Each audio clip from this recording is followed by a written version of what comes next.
Good evening everyone. बहुत सारे students ने मैसेज किया हुआ है कि जो अभी रिसेंट फॉरेस्ट फायर्स जो हमें विटनेस हुए हैं इन कैलिफोर्निया, अगर स्पेसिफिकली बात करें कैलिफोर्निया की एक स्टीम है एलए, लॉस एंजलिस, तो इसके पीछे साइंस क्या है। देखिए, अगर आपको पता होगी, आपने सुना होगा, कभी कभार ज्योग्राफी पढ़ी होगी, तो आपने सुना होगा एक एरिया है जिसका नाम है मेडिटेरियन सी।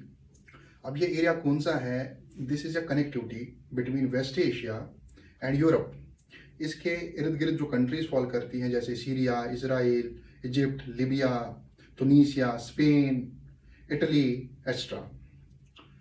अब इसको कहते हैं हम एरिया अराउंड मेडिटेरियन सी। अब ये जो मेडिटेरेनियन सी जो है, ऐसे टाइप के क्लाइमेट पाए जाते हैं। देयर इज ए क्लाइमेट जिसको कहते हैं मेडिटेरेनियन टाइप ऑफ क्लाइमेट। अब खासियत क्या है इस क्लाइमेट की, इसके लिए मैं आपको एक हल्का सा कंपैरिजन कराऊंगा। जैसे इंडिया में एक क्लाइमेट पाया जाता है मूनसून टाइप। अब यहाँ पे हमें देखने को क्या मिलता है, जो यहाँ की बहारें होती हैं, जो समर्स होते हैं, they are hot and humid, यानी हॉट है बट जो हवाएं चल रही है, जो एयर है, दैट्स ह्यूमिड, यानी हॉट बट वेट क्लाइमेट। और यहाँ के जो विंटर्स है, दे आर कोल्ड बट जो एयर चल रही होती है, that's dry. As against opposite to it, जो मेडिटेरेनियन टाइप ऑफ क्लाइमेट है, वहाँ पे क्या होता है कि वहाँ के समर्स यहाँ से अपोजिट हैं। वहाँ के समर्स हॉट एंड ड्राई होते हैं और विंटर्स होते हैं cold and wet. Okay, so this is a comparison. अब जो भी एरियाज है 30 to 44 degree in both the hemispheres, ये जो लैटिट्यूड पाया जाता है, इसमें कुछ एरियाज पड़ते हैं जिसको हम कहते हैं मेडिटेरेनियन टाइप ऑफ क्लाइमेट। ये मोस्टली अक्रॉस वेस्टर्न कोस्ट पाए जाते हैं। उसमें क्या क्या एरिया आते हैं? फॉर इंस्टेंस काइल, अगर आप साउथ अमेरिका का मैप देखा होगा, वेस्टर्न कोस्ट पे काइल, जिसको आप चिले भी कहते हैं, पुकारते हैं।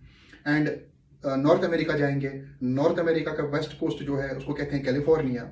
ओके, इसको भी मेडिटेरेनियन टाइप ऑफ क्लाइमेट कहते हैं। एंड अगर आप अफ्रीकन कंटिनेंट चले जाएंगे, वहाँ के वेस्ट कोस्ट में इस लैटिट्यूड पे फॉल करता है साउथ अफ्रीका, वहाँ पे भी मेडिटेरेनियन टाइप ऑफ क्लाइमेट पाया जाता है। इवन ऑस्ट्रेलिया चले जाएंगे, साउथ वेस्ट ऑस्ट्रेलिया में ये टाइप ऑफ क्लाइमेट पाया जाता है।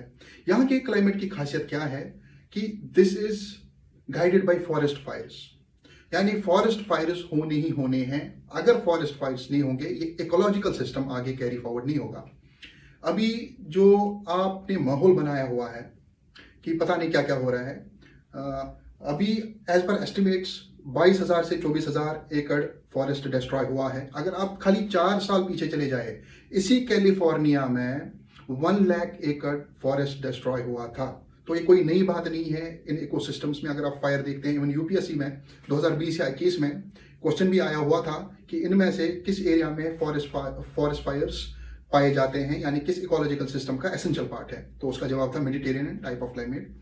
एंड तो किसी रिलीजन के साथ इसको एसोसिएट करना, ये हमारा तंग नजरिया हो सकता है। क्योंकि अगर आप देखेंगे सम इस्लामिक कंट्रीज जैसे सीरिया में भी 2020 में अगर आप देखेंगे, इंटरनेट सर्च करेंगे, इवन पाकिस्तान का प्रोविंस खैबर पख्तूनख्वा, वहां पे देखेंगे आप 14,000 एकड़ फॉरेस्ट लैंड डिस्ट्रॉय हो गया 2022 में। So we can not associate it with a particular religion. तो इसके पीछे साइंस है। तो आप सर्च कर सकते हैं, आप क्लिक कीजिए मेडिटेरियन टाइप ऑफ क्लाइमेट, आप समझ जाएंगे साइंस। तो नेगेटिव एंगल से नहीं देख सकते। चलिए, ह्यूमन डिस्ट्रक्शन हुआ, बिल्डिंग्स जल गई, इंफ्रास्ट्रक्चर प्रोजेक्ट जो वहाँ पे कैरी फॉरवर्ड हो रहे थे उनको वो डिस्ट्रॉय हो गए। But you have to think from another angle also. आपको देखना पड़ेगा, डिस्ट्रक्शन तो हमारे लिए है, इंसानों के लिए, but from plant diversity perspective its construction not destruction. क्योंकि क्या होता है, मिनरल मोबिलिटी हो जाती है। तो this is essential part of these ecosystems. अगर फॉरेस्ट फायर्स नहीं होंगे तो डाइवर्सिटी इतनी नहीं हो जाएगी वहां पे, तो इकोलॉजिकल सक्सेशन जो है वो कैरी फॉरवर्ड नहीं हो पाएगा।